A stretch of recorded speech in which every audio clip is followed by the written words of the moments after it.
So hey dear friends, today we are going to start with Spring Boot tutorial. So before moving to actual Spring Boot, we should know what is Spring Framework, because Spring Boot is nothing but it is a submodule of the Spring Framework. Let's see what is the official definition for the Spring Framework. The Spring Framework is an application framework. So it is nothing but it is an application framework, and it has a programming and configuration model. The Spring Framework has a very big infrastructure support, but there are some problems with the Spring Framework. Let's see what are the problems. Number one problem, it is a huge framework. So whenever we start developing project with Spring Framework, we should know lot many things about the setup, configuration, and how to deploy the project. The second is multiple setup steps. Whenever we start with Spring Framework while developing project, so we have to set up multiple things. The third is configuration steps. We have to configure while using some third-party libraries or the database. We have to do configuration for that things. And the fourth is build and deploy steps. That it means once your project is ready and the time is to deploy the project, at that time you have to build that first. For that you have to do lot many steps, and then it will get ready for deploy. So this was some basic common problem with the Spring Framework. That's why people are nowadays using Spring Boot. So Spring Boot is nothing but it is a module of Spring from which we speed up the development. So Spring Boot is nothing but it is the submodule of the Spring Framework. So we are not learning a new technology, we are using the same Spring Framework, but the configuration things done by the Spring Boot automatically, most of the thing, due to which it speed up the development of the project. When you go to the official website of the Spring Boot, then you will see the definition like Spring Boot makes it easy to create standalone production grade Spring based application that you can just run. It means the Spring Boot will not give you a hello world program, it will give you a ready application that you have to just run. It provides an easier and faster way to set up, configure, and run both simple and web based application. So it means in a very simple way you can build your project without doing too much configuration. That's why we say Spring Boot is nothing but it is a convention over configuration. It means what the Spring Boot developer thought, like a normal developer doing the configuration while creating the project. So why not we provide them this configuration automatically? The Spring Boot will not provide you 100% configuration automatically.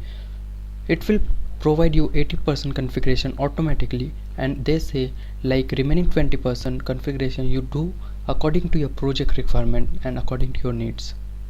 So Spring Boot configure automatically whenever possible, due to which it provides rapid application development for the project, and it decreases our efforts for developing the project.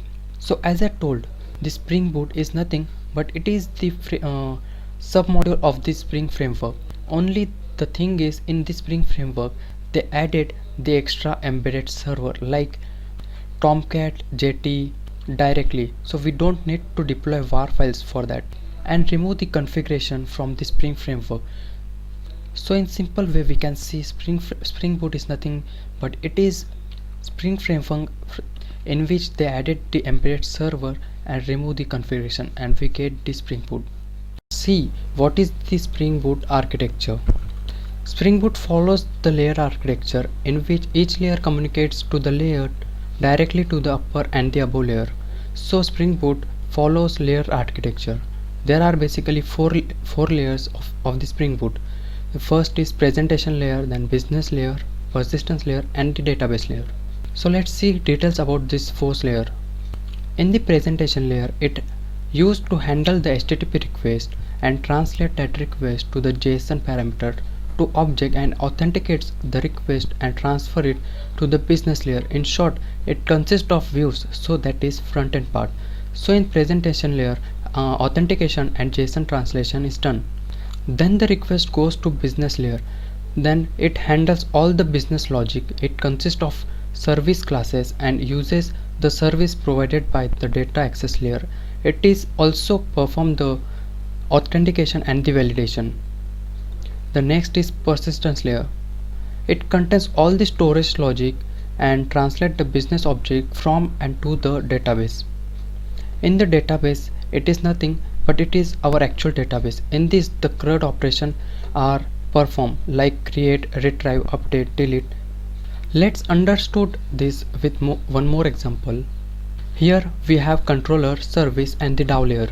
So the controller layer, it is used to develop REST API. So we keep all the REST API in the controller class. The next is service layer. We keep our all the business logic in this layer. Then the next is DAO or the repository layer. In this layer we keep all our database related logic or persistence logic, and it is also responsible for to communicate with the actual database. Here you can see we are using the Postman client. The Postman client we use to call or to test our REST APIs. And here it's DTO, it means data transfer object, which is used to transfer the data between client and the server. JSON we used as a media type and a message exchange format between the Postman and the server, that is client and the server. So I hope you understood what is the Spring framework, what is Spring Boot, and what is the architecture of the Spring Boot application. In the next video we are going to see what are the annotation that we are going to use into the Spring Boot. And if you still not subscribed to my channel, then please go ahead and subscribe. We'll put the next video link into the description. Thank you.